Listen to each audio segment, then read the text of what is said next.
Super Holy sale on JK Exam Cracker app. Now you can buy all the courses at $4.99. So let's spread the colors of success with JK Exam Cracker. Download the app now. Hello everyone, welcome to JK Exam Cracker. My name is Bhanupriya and I am your teacher for the specialization course of supervisor. So students, हमारा आज का topic जिसे हम social schemes में discuss करने वाले हैं that is adoption, foster care and institutional care. तो ये सारी जो टर्मिनोलॉजीज़ हम यूज़ कर रहे हैं they are related to the children that बच्चों की अडॉप्शन कैसे होती है, क्या होती है, व्हाट इज़ फॉस्टर केयर और इंस्टीट्यूशनल केयर क्या है और इन सब में डिफरेंस क्या है. ठीक है, तो सबसे पहले हम अडॉप्शन को समझ लेते हैं या अडॉप्शन का टॉपिक कवर करेंगे and then following by the other two. तो व्हाट इज़ अडॉप्शन? अडॉप्शन हमें पता है कि जैसे हम कहते हैं कि बच्चे अडॉप्ट करना किसी का मतलब दो पीपल किसी और के बच्चे को अपना बच्चा समझ के लीगली उसको अपनी फैमिली में अपने साथ जोड़ना, उसको वो सारे लीगल राइट्स देना जो किसी के बायोलॉजिकल बच्चे के पास हो सकते हैं. और एक प्रॉपर ये लीगल प्रोसीजर होता है और पूरी चीज़ों का ध्यान रखा जाता है. कौन बच्चे अडॉप्ट किए जा सकते हैं, कौन लोग अडॉप्शन के लिए फ़िट होते हैं, कैसे प्रोसीजर को फॉलो करना है एंड एवरीथिंग एल्स. ठीक है, तो अडॉप्शन क्या होती है दैट किसी और के बच्चे को या किसी ऐसे बच्चे को जिसको पेरेंटल केयर की ज़रूरत है, प्यार की ज़रूरत है, बट किसी वजह से या तो उसके पेरेंट्स उसके पास नहीं हैं या फिर हैं तो वो उसको नहीं रख सकते, उसको नहीं मेंटेन सस्टेन कर सकते. तो फिर कुछ ऐसे लोग सोसाइटी में जो या तो फिर they have this philanthropic tendency. Philanthropy क्या होती है कि लव फॉर ह्यूमैनिटी, कि जो लोग ह्यूमैनिटी को बहुत ज़्यादा मानते हैं कि इंसान को प्यार करना चाहिए, तो वो कुछ ऐसे ज़रूरतमंद बच्चों को अडॉप्ट करके अपने घर में ले आते हैं, अपने साथ अपने बच्चों की तरह उन्हें पालते हैं उनके माता पिता बनकर. तो यही होती है अडॉप्शन. ठीक है, तो जैसे इस पिक्चर में हमने सुष्मिता सेन की पिक्चर यूज़ की है because she has two daughters and she is not biological mother of either of them but she has adopted them and she adopted a child at a very young age before her 30s.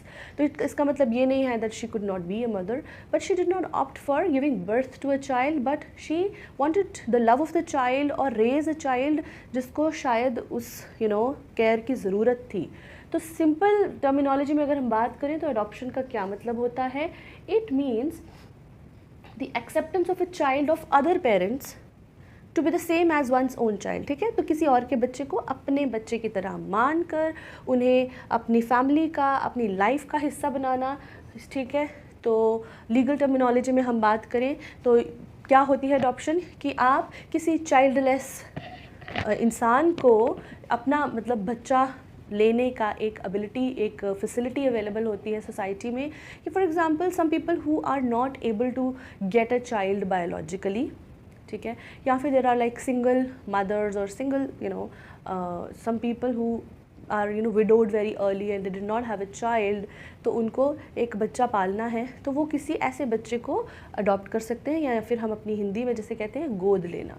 ठीक है, तो एक ये legal process होता है कि किसी के बच्चे को जब अपना बच्चा आपने अडॉप्ट करना बनाना है तो कैसे कैसे करेंगे. तो इसीलिए अडॉप्शन, क्योंकि इसमें बच्चों की बात आती है तो बच्चे हम कहते हैं कि they are most vulnerable section of the society. So that is why adoption is a judicial process जिसमें पूरे लॉज इंक्लूडेड हैं और इसमें पूरी जुडिशियल एक्टिविटी, पूरा का पूरा प्रोसीजर फॉलो किया जाता है. आइडेंटिफाई किया जाता है कि कौन करना चाहता है अडॉप्ट, बच्चे कहाँ हैं, कौन बच्चे उनको स्पॉट करो, जिन्होंने अडॉप्ट करना उन्हें स्पॉट करो, पूरा प्रोसीजर, रजिस्ट्रेशन फाइल करो, लॉयर्स इंक्लूड करो, पूरी उनकी इन्वेस्टिगेशन होती है and all that stuff takes place, जो कि हम अपने आने वाली स्लाइड्स में पूरा डिटेल में डिस्कस करेंगे. सो अडॉप्शन एक जुडिशियल प्रोसेस है जहाँ पर एक पेरेंट चाइल्ड रिलेशन बनाया जाता है थ्रू दी अडॉप्टिव प्रोसीजर. यानी कि उसको नेचुरली नहीं बट इन द सोसाइटी किसी के बच्चे को अडॉप्ट करना. तो अडॉप्टिव पेरेंट जो है उनको उस बच्चे के ऊपर legal rights as well as duties फिर मिल जाती हैं. Same like a biological parent, है ना। तो जैसे कि अगर मैं अगर एक बच्चा आज अडॉप्ट करती हूँ लीगली, अगर आज से मैं उसकी पेरेंट हूँ, तो I have all the rights on the children. मैं डिसाइड करूँगी वो किस स्कूल में जाएगी, क्या खाएगी, क्या पिएगी, एंड उसकी लाइफ के बारे में मुझे क्या करना है, और वो मेरे साथ मेरे घर में रहेगी and all that. But at the same time I also have all the responsibilities. उसकी सारी ज़रूरतें, सिर्फ मटेरियल नीड्स नहीं, emotional, physical and everything, you know, all उसकी डेवलपमेंट, ग्रोथ, उसकी लाइफ के आने वाला सारा फ्यूचर अब मेरी जिम्मेदारी होगी, ठीक है। तो इसीलिए कह सकते हैं कि एक ये 2 स्टेप प्रोसेस होता है, जिसमें कि जो पेरेंट चाइल्ड का रिलेशनशिप, जो एग्जिस्टिंग रिलेशनशिप होता है वो ख़त्म हो जाता है और एक नया रिलेशन शुरू होता है, ठीक है। जैसे हम देखते हैं कि आपके आसपास बहुत ऐसे केसेस होते होंगे, हमारे किसी रिलेटिव्स में होते हैं, दे वर चाइल्डलेस, और उन्होंने अपने किसी रिलेटिव का बच्चा गोद लिया और लीगली लिया। तो लीगली लिया यानी कि उसके बायोलॉजिकल पेरेंट्स थे, तो जिस दिन से वो लीगली बच्चा किसी और ने लिया, किसी दूसरे कपल ने लिया जो चाइल्डलेस थे, तो एक पेरेंट चाइल्ड रिलेशनशिप वहाँ ख़त्म हो गया और एक नया पेरेंट चाइल्ड रिलेशनशिप इस्टेब्लिश हो जाता है, ओके। तो अडॉप्टिव जो पेरेंट्स होते हैं वो हो सकता है टोटली स्ट्रेंजर्स हो या फिर नोन हो, जैसे मैंने कहा कोई रिलेटिव्स भी होते हैं। समटाइम्स अपने रियल सगे ताया चाचू में ही अडॉप्शन हो जाती है, because maybe they are facing childlessness and the elder brother says कि तुम मेरा बेटा है, मेरी बेटी को गोद ले लो, तो ये भी होता है, ठीक है। तो अडॉप्शन के जो प्रोसेस हैं वो बहुत लंबा है, फाइन। तो अडॉप्शन जो है, हम कहते हैं कि कोई नया कॉन्सेप्ट नहीं है। जैसा कि आपने पढ़ा होगा कि है ना, रानी लक्ष्मीबाई के जो बेटे थे वो उनके बायोलॉजिकल बच्चे नहीं थे, वो क्या थे, उनके अडॉप्टेड सन थे। Why? Because doctrine of lapse was introduced या इम्पोज्ड बाय द ब्रिटिशर्स, कि जिन भी रियासतों के आगे बेटे नहीं हैं, एयर्स नहीं हैं, तो उनको ब्रिटिश अपने एम्पायर में इन्वॉल्व या इंक्लूड कर लेंगे या उनको इंक्रोच कर लेंगे। तो इस चीज़ को अवॉइड करने के लिए, उनका तो बेटा नहीं था या बच्चा नहीं था, तो उन्होंने एक सन को अडॉप्ट किया था। तो it means that it is a very historical concept. इससे भी पुरानी एग्जाम्पल्स हैं, I am just giving the example जिसके साथ शायद हम सारे फेमिलियर हैं, डॉक्ट्राइन ऑफ लैप्स वाला जो प्रोसेस मतलब जो है। तो हाउएवर ये प्रोसेस पहले में भी बातचीत में ही हो जाता था या वचनों पे ही ये चीज़ें डिपेंड थी, but today it is a completely legal and a judicial process. तो व्हाट इज़ द पर्पस? सबसे पहले हम देखें कि क्या है पर्पस अडॉप्शन का, अडॉप्शन की ज़रूरत क्या है। ज़रूरत ये है कि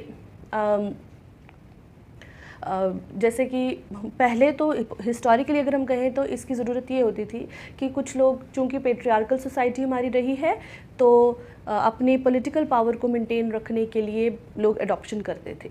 like I give you example again of the Jhansi, तो रानी लक्ष्मीबाई की मैंने जैसे आपको एग्जांपल दी कि अपनी ट्रांसफ़र ऑफ वेल्थ किसको दें, तो कभी कभी राजाओं में भी चाइल्डलेसनेस होती थी, तो वो अपने बच्चों को अडॉप्ट करते थे, ठीक है। तो टुडे लेकिन आज इसका जो प्राइमरी पर्पस ये है कि कुछ ऐसे बच्चे जिनके सर पे माँ बाप का साया नहीं रहता, तो और वहीं पे कुछ ऐसे पेरेंट्स हैं, कुछ ऐसे कपल्स होते हैं जो बच्चे की चाह में तरसते रहते हैं लेकिन उनके बच्चे नहीं होते। तो ये दोनों चीज़ें आपस में मिल जाती हैं, तो ये कहते हैं ना कि एक बच्चे को घर या माँ बाप का प्यार मिल जाता है, घर रिश्ते मिल जाते हैं, और वहीं पर माँ बाप या जो कपल है उनको बच्चा मिल जाता है। तो to maintain that social unit called as family, तो इसका ये है कि अडॉप्शन जो है मतलब बहुत उसका ये बेनिफिट है आज के टाइम में, ओके। तो बड़े सारे ये बेनिफिट्स हैं कि बच्चों को सपोर्ट मिल जाती है, बड़ों को बच्चे मिल जाते हैं, and all that stuff. So अब देखते हैं कि हु आर एलिजिबल,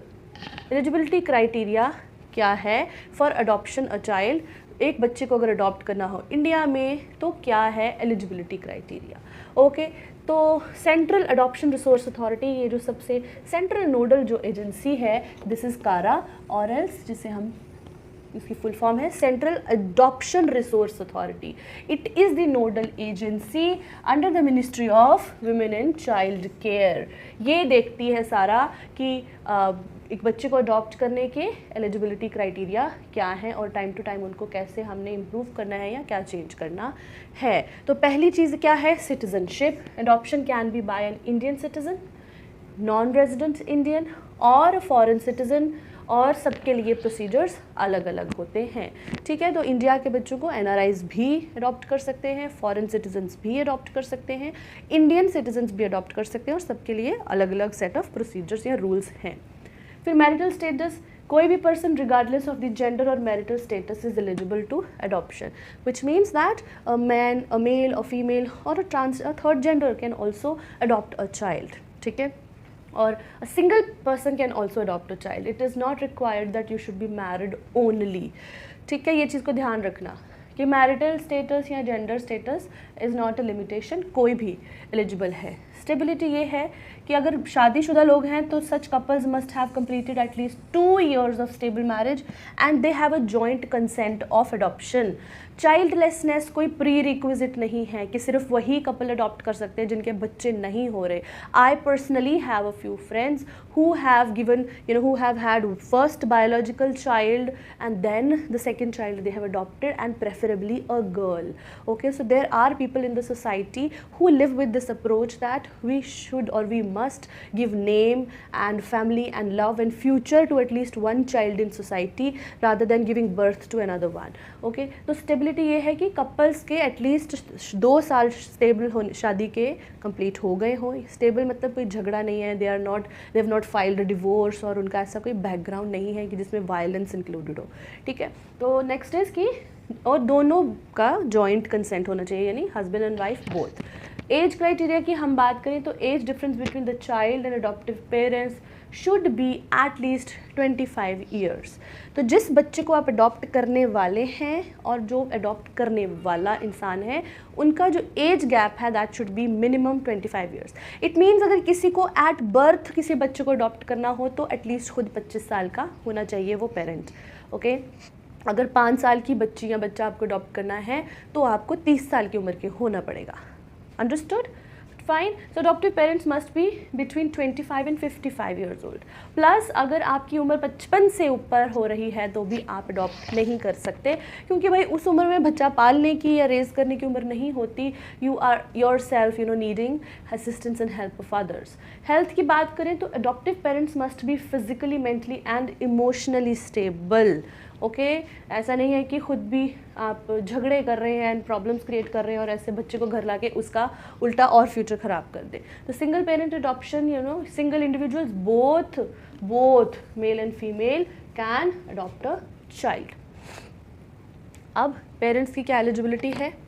जो पेरेंट्स बच्चे को अडॉप्ट करने के इच्छुक होते हैं या चाहते हैं, they should fulfil the eligibility criteria which is outline by CARA, that is central adoption resource agency, including जो भी फिजिकल क्राइटेरिया है, यानी वो देखेंगे ना कि पेरेंट को कोई ऐसी कम्युनिकेबल, कोई ऐसी डिजीज़ तो नहीं, नॉन कम्युनिकेबल कोई ऐसी डिजीज़ तो नहीं है, क्या उसका मेंटल हेल्थ अच्छी है, इमोशनल देखेंगे, mental stability, financial capability, bankrupt तो नहीं है, खुद नहीं पूरा पढ़ रहा तो बच्चे को कैसे पालेंगे, उसको स्कूल कैसे भेजेंगे, absence of any life threatening diseases and age limitations and everything, कि माहौल कैसा है, ये रहते कहाँ हैं, इनकी रिहाइश कैसी है, बच्चे की बेसिक ज़रूरतों को पूरा कर सकते हैं नहीं, all this stuff which is mentioned in CARA, the parents should fulfill that.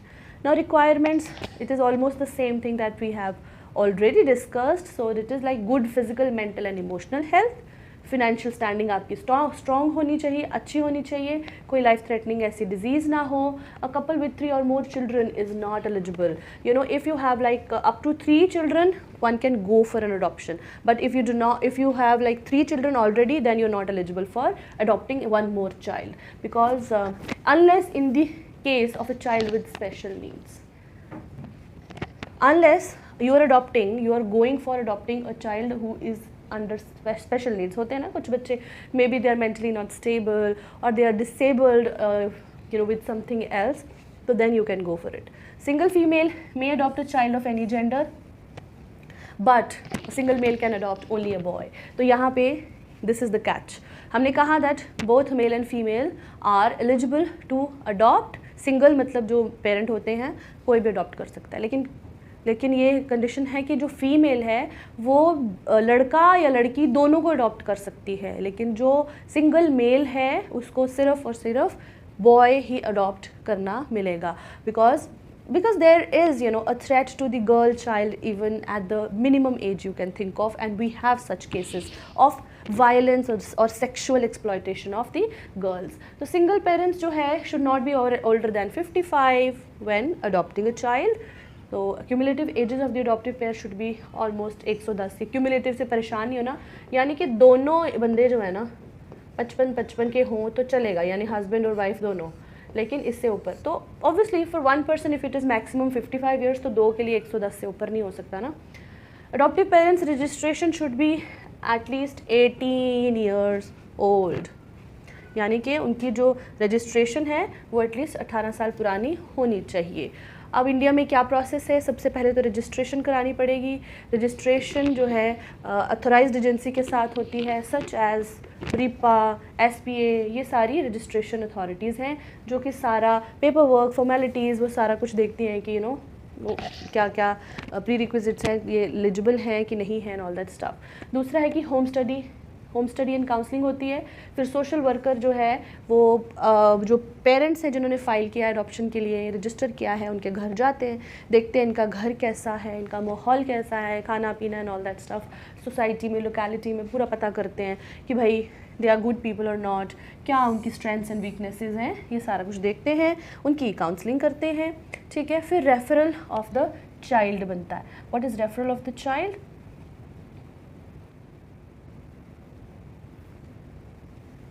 जब एक चाइल्ड अडॉप्शन के लिए अवेलेबल यहाँ होता है तो फिर वो एजेंसी जो है वो पेरेंट्स को बता देती है कि भाई हाँ जी ये बच्चा है, तो आप उससे मिल लीजिए.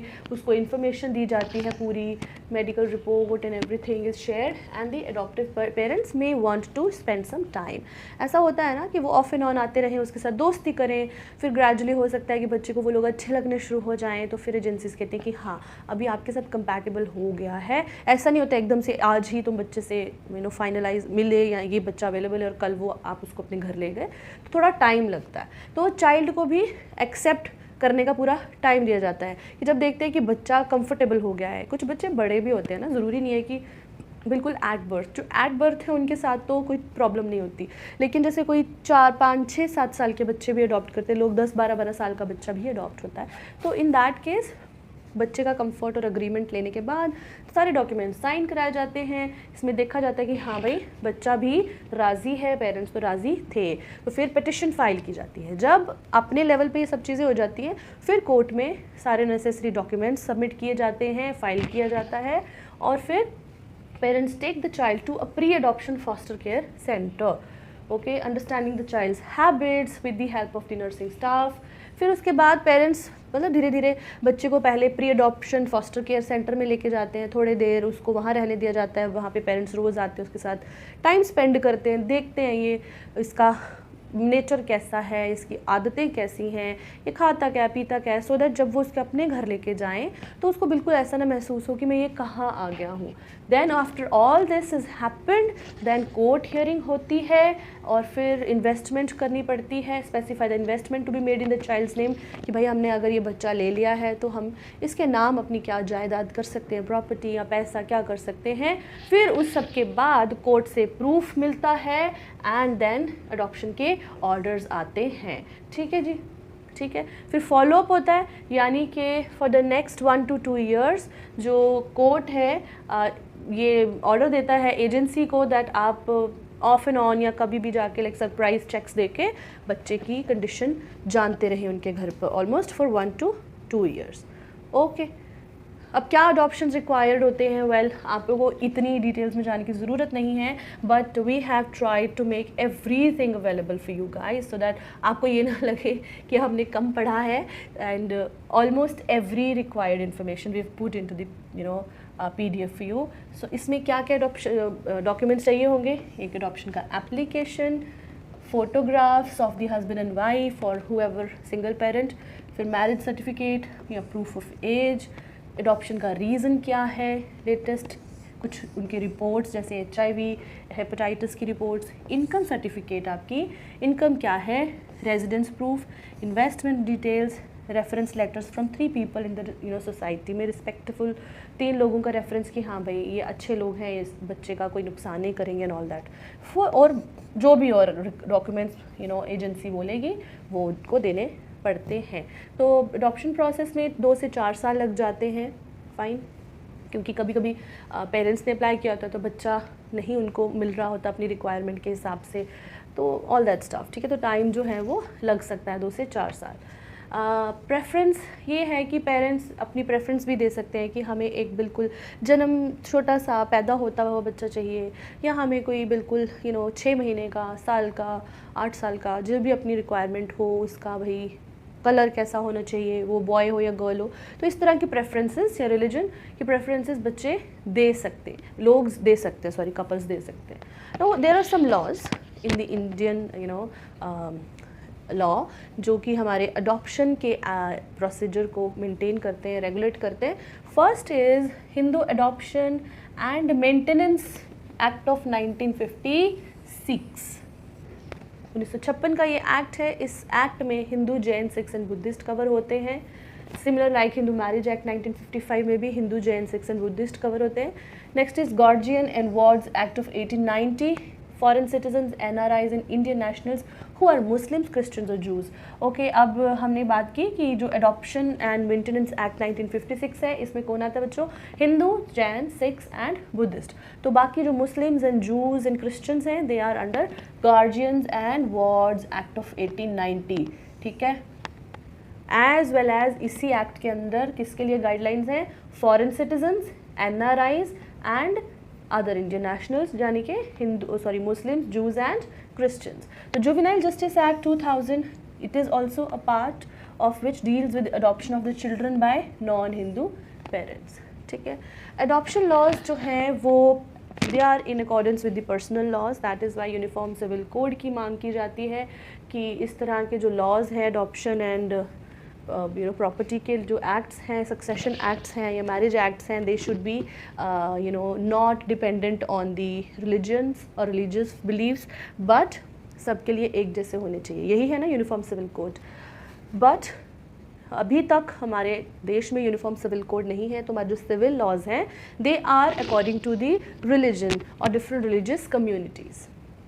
ओके, तो अकॉर्डिंगली अगर पर्सनल लॉज देखें तो मुस्लिम, क्रिश्चियन और पारसीज के जो पर्सनल लॉज है ना, उनमें अडॉप्शन कहीं मेंशन नहीं की गई, अडॉप्शन को नहीं अच्छा समझा जाता या उसके बारे में बात नहीं की गई है। That is why they can go for adoption under the guardians and wards act of 1890।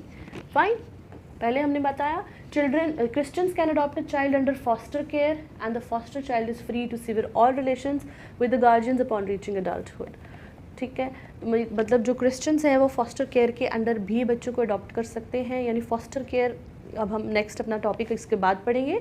तो फॉस्टर केयर होते हैं टेम्पररीली बच्चों को अपने पास रखना, नॉट परमानेंट, क्योंकि अडॉप्शन में तो ऐसा होता है कि अब it is a one way process, जिसमें वापस जाने का कोई रास्ता नहीं होता। तो जब एक बार अडॉप्ट किसी को कर लो बच्चे को, तो वो बच्चा अपने जो रियल पेरेंट्स हैं उनके साथ उसका जो रिलेशनशिप है वो ख़त्म हो जाता है, और उसके जो नए अडॉप्टिव पेरेंट हैं वही उसके रियल एंड लीगल पेरेंट्स बन जाते हैं।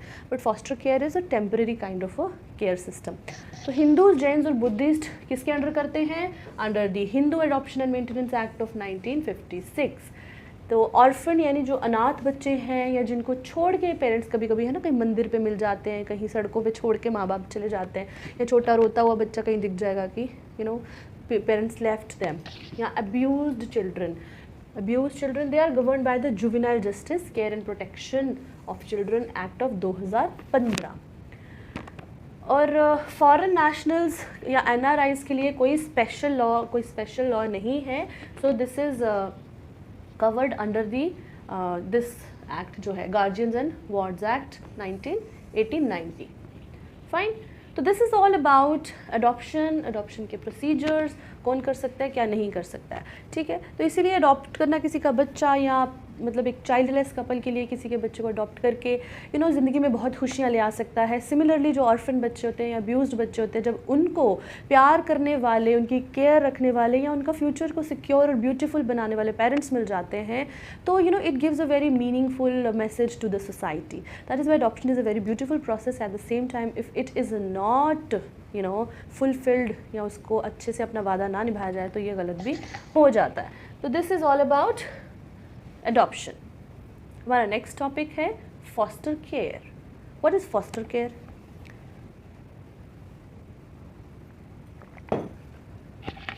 फॉस्टर केयर होती है कि जैसे हमने सुना ना कि कभी कभी पेरेंट्स डिवोर्स फाइल कर देते हैं, couples they are not having good relationship, but उनके बच्चे हैं, 1 है 2 है, तो बच्चों के ऊपर बहुत इफेक्ट हो रहा था इस चीज़ का। कभी वो माँ के पास, कभी वो बाप के पास, है ना, इधर उधर, and sometimes they are facing the violence going on, और दोनों के झगड़ों से उनकी पढ़ाइयाँ डिस्टर्ब हो रही हैं, मेंटल हेल्थ डिस्टर्ब हो रही है। तो ऐसे केसेस में बच्चों के लिए एक फैसिलिटी होती है कि आप कहीं भी नहीं रहेंगे, आप फॉस्टर केयर में रहेंगे। तो फॉस्टर केयर होती क्या है, मतलब it is one case I am giving it, there are even other categories of the children जो फॉस्टर केयर में भेजे जाते हैं। तो फॉस्टर केयर एक सेफ़ प्लेस होती है बच्चों के लिए रहने के लिए। Mostly it is temporary, it is not a permanent thing, because जब बच्चे अपनी फैमिली के साथ, अपने पेरेंट्स के साथ सही से नहीं रह पा रहे होते, मे बी किसी के एकदम से बच्चे अनाथ हो गए, एक्सीडेंटली उनके पेरेंट्स की डेथ हो गई और कोई भी रिलेटिव जो है अब उनके पास नहीं है, तो या फिर कोई रिलेटिव, कोई फार रिलेटिव कहते हैं कि हाँ हम इसका ध्यान रखेंगे फॉर द टाइम बीइंग, जब तक ये अपने पैरों पे नहीं खड़ी हो जाती या हो जाता, या जब तक इसकी शादी नहीं हो जाती। तो some extended relations sometimes take care of the child for the time being, all that stuff. तो इसी को कहते हैं फॉस्टर केयर। तो it is like a safe house, safe place where children can not live with her family on their own. कभी कभी माँ बाप की हालत ऐसी होती है, किसी की हो सकता है कि पिता की डेथ हो गई और माँ जो है वो अपना मानसिक संतुलन खो बैठी, यानी कि mentally she is not fit now to take care of the children. तो इन दैट केस ऑल्सो बच्चों को तो वही पलना है, उनको तो बड़े होना है, कौन करेगा? They can not do everything on their own, they do not understand the good and bad of the society, they do not know how to go to the school और how to cook, how to eat and all that stuff. तो वो सब कौन करता है? फिर foster care. Okay, तो foster care में बच्चों को क्यों भेजा जाता है? If they are facing neglect, abuse, family crisis और child acting out at home, या फिर समटाइम्स बच्चा जो है वो घर पे ही इज़ नॉट एट होम, इसको घर जैसा माहौल नहीं मिल रहा होता। तो that is why it is a temporary, it is meant to be temporary thing. तो चिल्ड्रन जो है इसमें अपने बच्चे जो है अपने पेरेंट्स से बात कर सकते हैं, they are allowed to maintain the contact until they are reunited with them. So there is difference between foster care and adoption. हम देखें, इसको थोड़ा सा जूम करते हैं स्लाइड को।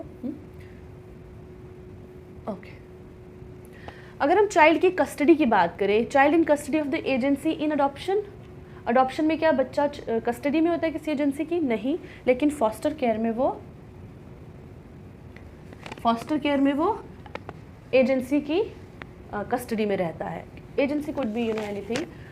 बर्थ पेरेंट्स के राइट्स अडॉप्शन में ख़त्म हो जाते हैं, लेकिन यहाँ नहीं होते। बर्थ पेरेंट्स यानी जिन्होंने बच्चे को जन्म दिया होता है, उनके राइट्स जब उसको कोई और अडॉप्ट कर लेता है, उनके राइट्स बिल्कुल ख़त्म हो जाते हैं। लेकिन फॉस्टर केयर में ऐसा नहीं होता, because it is a temporary, like बच्चा कहीं भेज दो types. Parents can make major decisions for the child. Adoption में पेरेंट्स ही बच्चे की लाइफ के डिसीजन लेते हैं, मतलब जिन्होंने अडॉप्ट किया होता है वही पेरेंट है ना। लेकिन यहाँ पर पेरेंट्स को अलाउ नहीं करते, क्योंकि पेरेंट्स उनका ध्यान नहीं रख पा रहे थे। तो पेरेंट्स को ये भी अभी राइट नहीं है फॉर द टाइम बीइंग कि आप उनकी लाइफ के बड़े डिसीजंस ले सकें, सच एज उनको कहाँ भेजना है, कहाँ पढ़ाना है, नहीं पढ़ाना है टाइप्स, तो वो एजेंसी करती है। Parents are financially responsible in adoption, yes, but here they are not financially responsible. Child का लास्ट नेम फैमिली का होता है, अडॉप्शन में हाँ होता है। फॉस्टर केयर में चाइल्ड का लास्ट नेम भी यूज़ नहीं किया जाता। Child has inheritance rights in adoption, but foster care में नहीं होता। Child is covered by family's insurance, yes, and foster care में नहीं होता। Okay, so this the picture is very elaborative in itself, which is telling us that what is difference of different अलग अलग जो rights है family के उस under adoption and foster care, what is the main difference. Okay, तो main difference यही है that fostering is temporary with placement lasting anywhere between a few days to several years, where adoption जो है एक permanent solution होता है, ठीक है। तो फॉस्टर केयर जो है वो टेम्पररी सोल्यूशन होता है, कुछ हफ्तों के लिए भी हो सकती है, कुछ दिनों के लिए भी भेजा जा सकता है किसी को फॉस्टर केयर में। At the same time it could be up to several years, okay. तो family members and other person close to the child are contacted to see if they can give a permanent home to the child. Foster care में होता क्या है, तो foster parents जो है ना,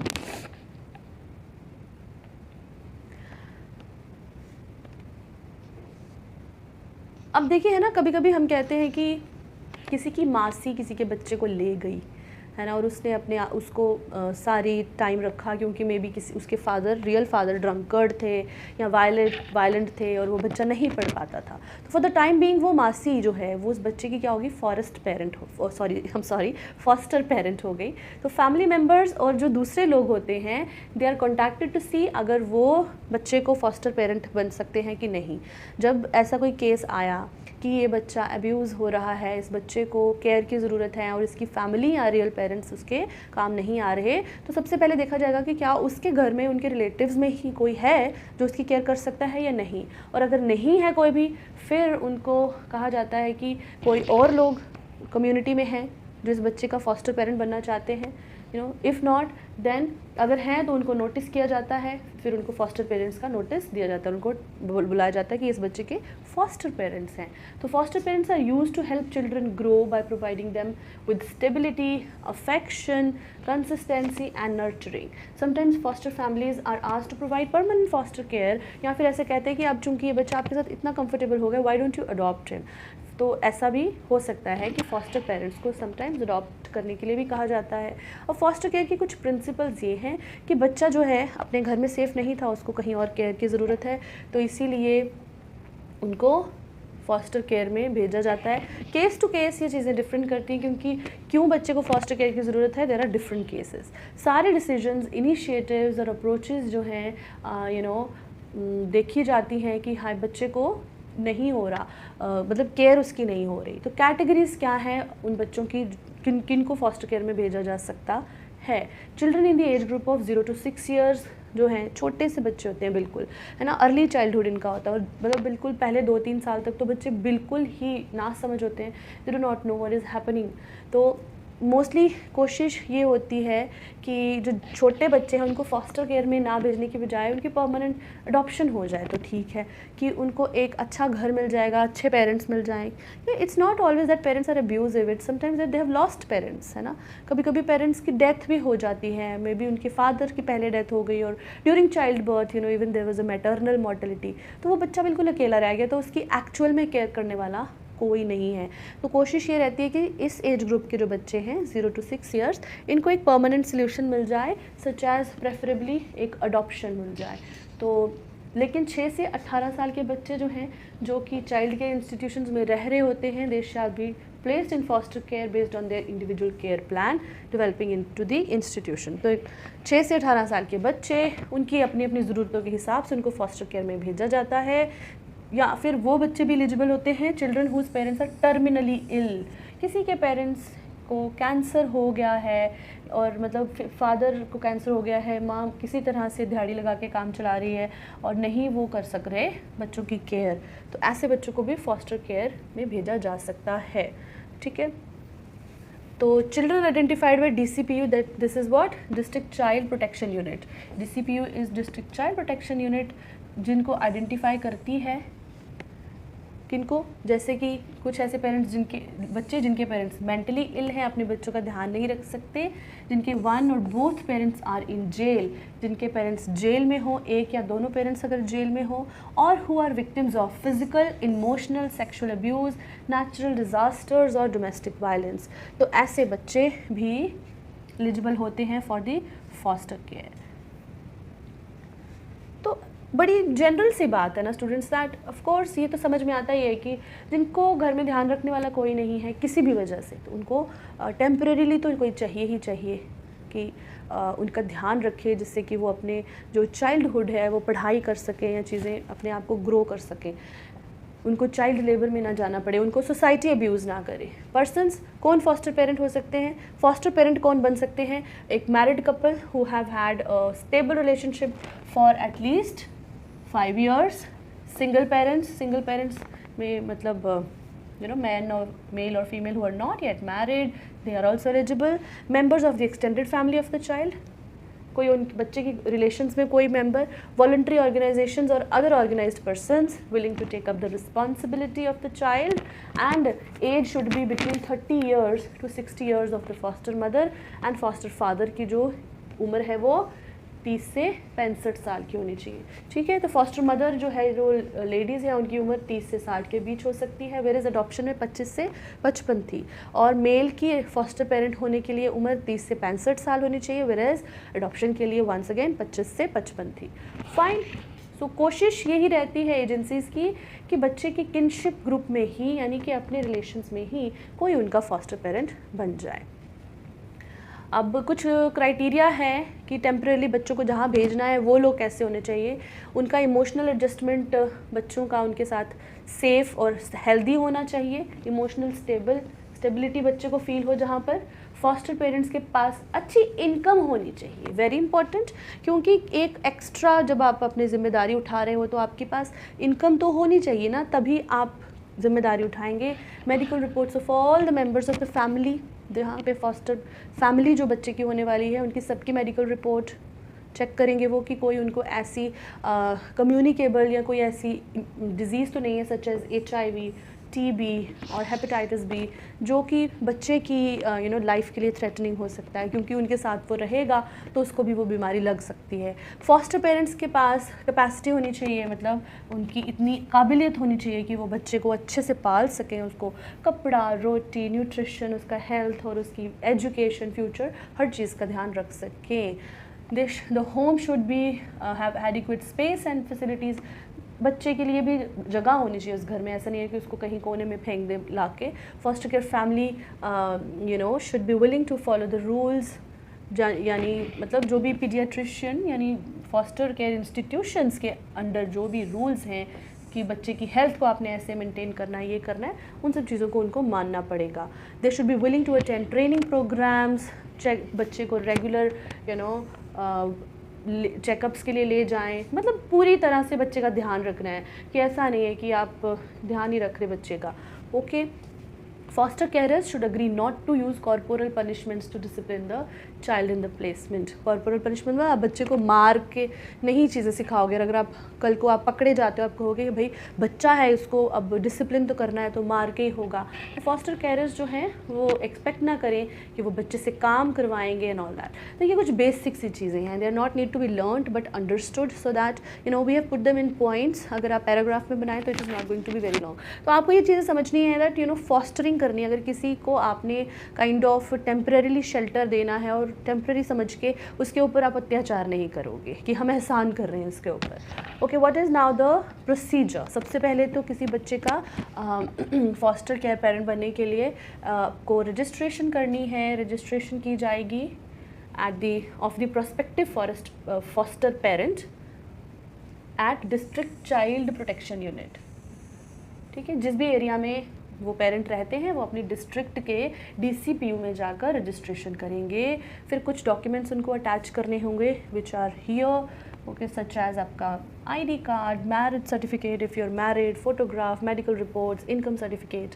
ठीक है, फिर काउंसलिंग होगी by the social worker, parent की काउंसलिंग करेंगे। फिर वो घर आके होम की स्टडी करेंगे, देखेंगे कि भाई आपका घर, आपकी रिहाइश, आपके रहने की तौर तरीके सही हैं कि नहीं, बच्चे की आप सही से केयर करेंगे कि नहीं करेंगे, तो फिर ये सब होगा। तो who can be given foster care, ऐसे बच्चे जिनको अपने घर में प्रॉपर केयर नहीं मिल रही, या फिर जो who are not legally free for adoption, जिनके पेरेंट्स उनका ध्यान नहीं रख सकते, चाहे वो अपनी गुर्बत, गरीबी की वजह से, या फिर कह लीजिए कि उनकी हेल्थ ऐसी है, या पेरेंट्स जेल में है, या कोई और ऐसा क्राइसिस है। ओके, आइडेंटिफाई कौन करता है ऐसे बच्चों को? Child welfare committee and district child protection unit jointly identify करते हैं कि लोकेलिटी में कौन ऐसे बच्चे हैं जो कि फॉस्टर केयर की ज़रूरत में है। फाइन। तो बच्चे को फॉस्टर केयर के लिए अडॉप्ट मतलब उसको पहले प्रिपेयर किया जाता है, उसको काउंसलिंग की जाती है कि बच्चे ये आपका घर तो है, बट चूंकि आपको ये नहीं मिल रहा, वो नहीं मिल रहा, तो हम आपको ऐसी जगह भेजेंगे जहाँ आपकी सारी ज़रूरतें पूरी की जाएंगी, आपको खेलना मिलेगा, खाना मिलेगा, पढ़ाई मिलेगी एंड ऑल दैट स्टफ। ठीक है, what is the role of the child welfare committee and what is the role of the DCPU and all this is written quite much in detail which is like इतना ज़्यादा आपको मतलब अब एक बार इनको read कर लें so that whatever the questions when we discuss आप इनको आंसर कर सके। So with this we have come to the end of the foster care as well. And now next along with this is the institutional care। ठीक है, तो बच्चों कुछ ऐसे ग्रुप्स होते हैं या कुछ ऐसी कैटेगरीज भी हैं जिनका ध्यान घर पे रखना थोड़ा मुश्किल हो जाता है। पेरेंट्स कर तो सकते हैं पर नहीं कर पाते हैं, या फिर उनको वो वहाँ पर उतने अच्छे से नहीं सिखा सकते या उनका इतना ध्यान नहीं रख सकते जितना कि उनका इंस्टीट्यूशंस में ध्यान रखा जा सकता है। तो इसी चीज़ को इंस्टीट्यूशनल केयर कहते हैं। तो इंस्टीट्यूशनल केयर यानी कि जैसे कि कह लीजिए कि अनाथालय है ना, ऑर्फनेजेस होते हैं जहाँ बच्चे जिनके पेरेंट्स नहीं होते, तो जब उनको ग्रुप लिविंग में रखा जाता है, उनको वहाँ पर उनकी पूरी रूटीन फॉलो होती है, सुबह से लेकर शाम तक पूरे रोस्टर बने होते हैं, तो बच्चे ग्रुप लिविंग में बहुत कुछ सीखते भी हैं और अपनी लाइफ को स्मूथली भी चलाते हैं and they are quite safe and secure. Fine. तो व्हाट इज़ इंस्टीट्यूशनल केयर कि एक ऐसा इन्वायरमेंट जहाँ पर ग्रुप्स में रखा जाता है to meet the functional, medical, personal, social and housing needs of individuals. ऐसे इंडिविजुअल्स की medical, personal, physical, social needs को पूरा किया जाता है जिनको किसकी ज़रूरत होती है, मे बी उनको कोई मेंटल डिसेबिलिटी है या कोई डेवलपमेंटल डिसेबिलिटीज़ है, ऐसी वल्नरेबल सेक्शंस। फाइन। जैसे हम कहते हैं कि मेंटल असाइलम्स की बात करते हैं, है ना, तो दे आर इंस्टीट्यूशंस जहाँ कॉन्ग्रीगेट्स यानी ग्रुप्स में लोग रहते हैं और they are belonging to the same category, और अगर वो घर में रहें तो शायद वो उतना खुश या उतने आराम से अपना बिहेवियर नहीं एक्सप्रेस कर सकते, उनको हम बांध के रखेंगे। फाइन। तो this is what we understand by the institutional care. So institutional care is provided within a congregate living environment. Congregate living environment क्या होता है कि जहाँ मतलब people live in groups. Vulnerable children and older adults, individuals with developmental disabilities, mental retardation, chronic mental illness, any other physical illness, physical disability, जैसे हम कहते हैं कि blind people home, mental asylums, orphanages, तो they are more likely to receive better care into institutions as compared to their own houses. तो अपने घरों से ज़्यादा इन लोगों की जो केयर है वो इंस्टीट्यूशंस में हो सकती है, तो इसीलिए वहाँ पर उनको रखा जाता है for their betterment as well as for the society's betterment. तो this is what is understood as institutional care. Orphanages इसके एग्जाम्पल में हैं, such nursing homes, residential facilities, rehabilitation centres, also the drug addicts जब हम बात करते हैं, some people who are fighting with this drug addiction, they want to get rid of it but they can not because वो अपनी normal routine में life में नहीं उस चीज़ को छोड़ सकते, so they are sent to the rehab centres. तो that is also one example of institutional care. तो इंस्टीट्यूशनल केयर ऐसा होता है कि व्हाट इज़ इट, क्या समझा हमने? रेजिडेंशियल केयर, रेजिडेंस मतलब कि सिर्फ आना जाना नहीं है, वहीं पे रहना है। Residential care for the large group of the people who are may be facing some physical challenge, mental challenge, तो उसे हम कहते हैं institutional care.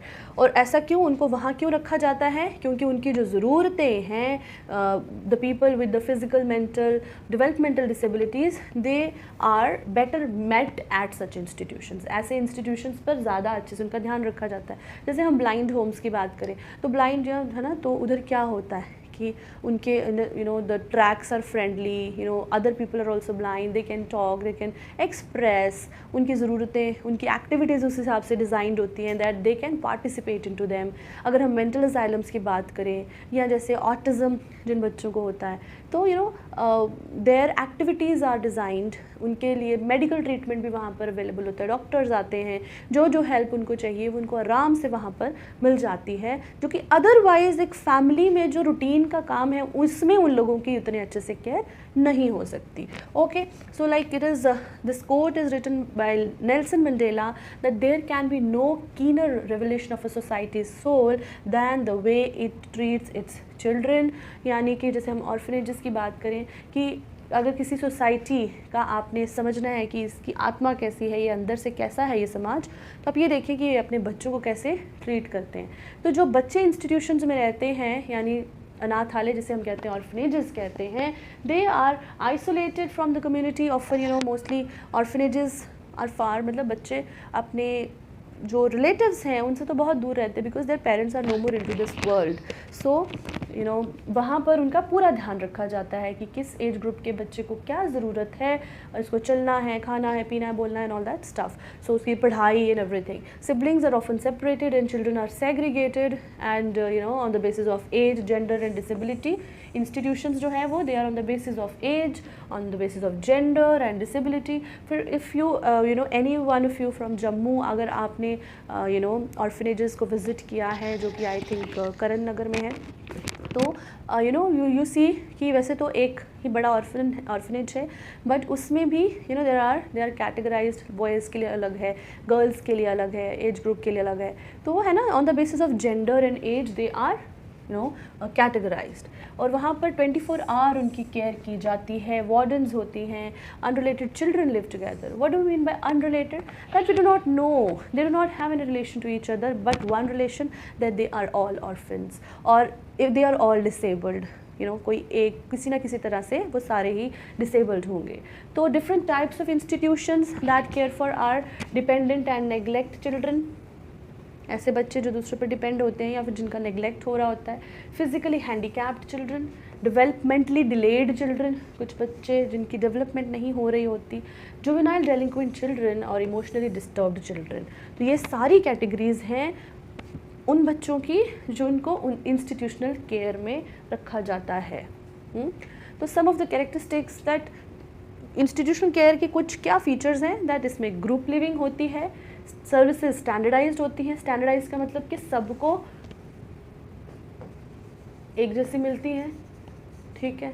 Treating residents as homogeneous population, they act as communities, क्योंकि they are living in to a confined geographical area and also they have this we feeling that we all belong to one residence, और हम सब family हैं. तो ये वाली feeling होती है.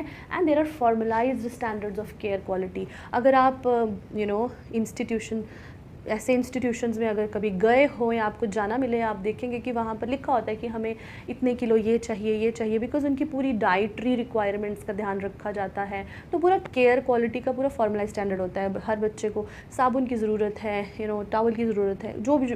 तो लोग जाके वहाँ पर वी कैन से ऑफ़र भी करते हैं, but at the same time even government से ग्रांट्स आती हैं to take care of them.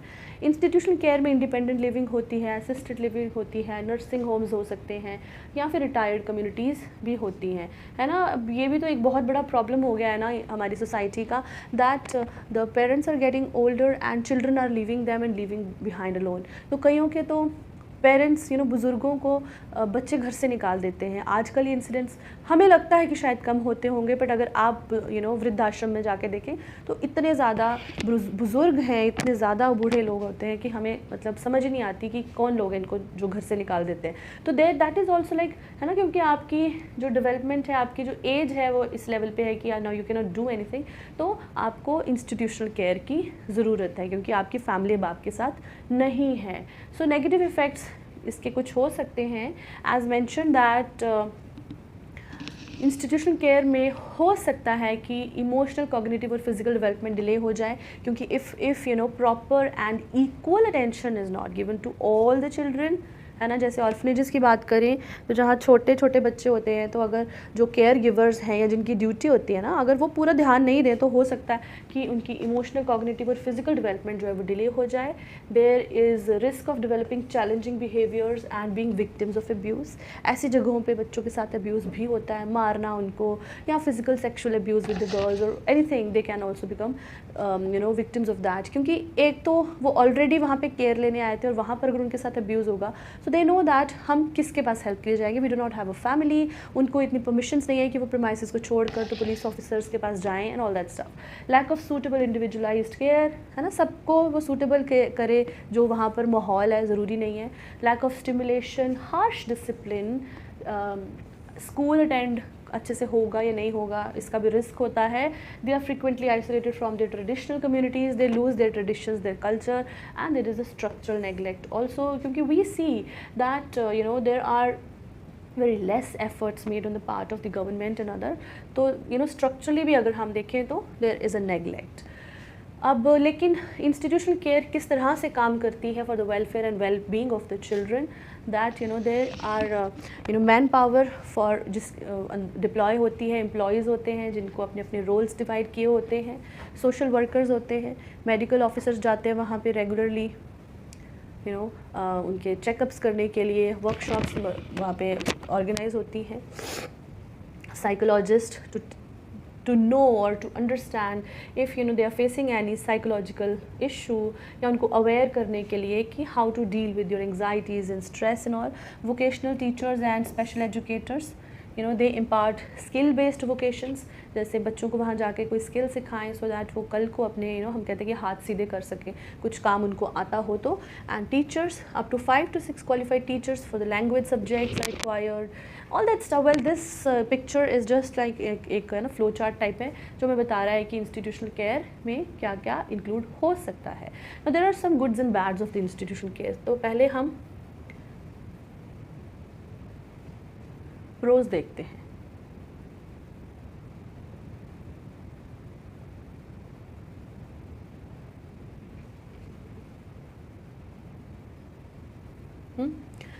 तो इंस्टीट्यूशनल केयर के कुछ बेनिफिट्स ये हैं कि यहाँ पर रहकर बच्चे जो हैं वो अपने पेरेंट्स वगैरह के साथ उनका रिलेशनशिप काफ़ी डाइल्यूट हो जाता है। देखिए सिर्फ ऑर्फनेजेस नहीं है ना, even the other children who need assistance या जिनको उनके पेरेंट्स छोड़ देते हैं, तो उनका इमोशनल रिलेशनशिप अपने पेरेंट्स के साथ डाइल्यूट हो जाता है और काफ़ी सारी पेरेंटल फिगर्स हमें वहाँ पर मिल जाती हैं। पेरेंटल फिगर्स यानी वहाँ पे जो टीचर्स हैं या वार्डन्स हैं या वहाँ पे जो और ऑफिसर्स हैं, तो उनको वो अपना पेरेंटल फिगर्स समझते हैं। काफ़ी सारी मतलब आप टॉलरेंट बन जाते हो सोसाइटी में, greater tolerance for all sorts of behaviour. It provides routine, structure and discipline. Group pressure होता है, मोटिवेशन में इंसान रहता है, and provides a diverse train staff and special programming. Of course है ना, हम कहते हैं कि जो बच्चे हॉस्टल में रहते हैं फॉर एग्जांपल, तो they become quite independent at very early age as compare to the ones जो घर पे रहते हैं। लेकिन अब इसके कुछ ड्रॉबैक्स ये हैं कि कई बार हम देखते हैं कि बहुत ही ज़्यादा रिस्ट्रिक्टिवनेस एंड रिजिडिटी होती है, बहुत ज़्यादा harsh discipline and lacks the ability to provide individualized care तो नहीं होती। जो सबके लिए बना है, जो सबको सूट करता है वही होता है और हर किसी को उसी लाइन में लग के वही चीज़ को लेना पड़ता है। तो इंडिविजुअलाइज्ड कोई बच्चे की चॉइसेस जो है वो एक्सप्रेस करने की उनको फ्रीडम नहीं मिल सकती। डिविएंट बिहेवियर ब्रीड होता है यहाँ पर, क्योंकि ग्रुप में रह रहे हैं और आपकी जब इमोशनल सेटिस्फैक्शन नहीं हो रही तो डिविएंस आने के चांसेस होते हैं। Discontinuity and inconsistency of the care givers, क्योंकि केयर गिवर्स भी अपनी ड्यूटी अगर अच्छे से नहीं निभाएं तो प्रॉब्लम हो जाती है बच्चों के लिए। एबनॉर्मल सोशल एनवायरनमेंट प्रोवाइड करता है, उनको बाहर की दुनिया के साथ इतने अच्छे से मिक्सअप होने का नहीं पता चलता, and emphasis on the developmental approach पे फोकस नहीं, बस उनका सर्वाइवल हो रहा होता है वहाँ पर। So these are some drawbacks also, but at the same time जो institutional care है ना, that plays an important role to take care of especially such sections, such people who have some sort of mental or developmental disabilities. So that is why it also forms a very important part of our society, especially in taking care of the children. ठीक है जी, तो इसके साथ हमने आज जो 3 हमारे schemes तो नहीं कह सकते हम, बट द प्रोसेसेस या चाइल्ड केयर के जो एस्पेक्ट्स हैं उन्हें पढ़ा। First was adoption, then foster care and then institutional care. ठीक है, I hope you everything has been made clear in detail. If anything else you can top it up as well as make your own notes, और चीज़ों को revise करते रहें। जो laws हैं, acts हैं, उनको दिमाग में रखना है। प्रोसीजर कोई है तो उसको ध्यान से पढ़ना है और बाकी चीज़ों को रीड आउट करें और समझें। ठीक है जी, थैंक यू वेरी मच।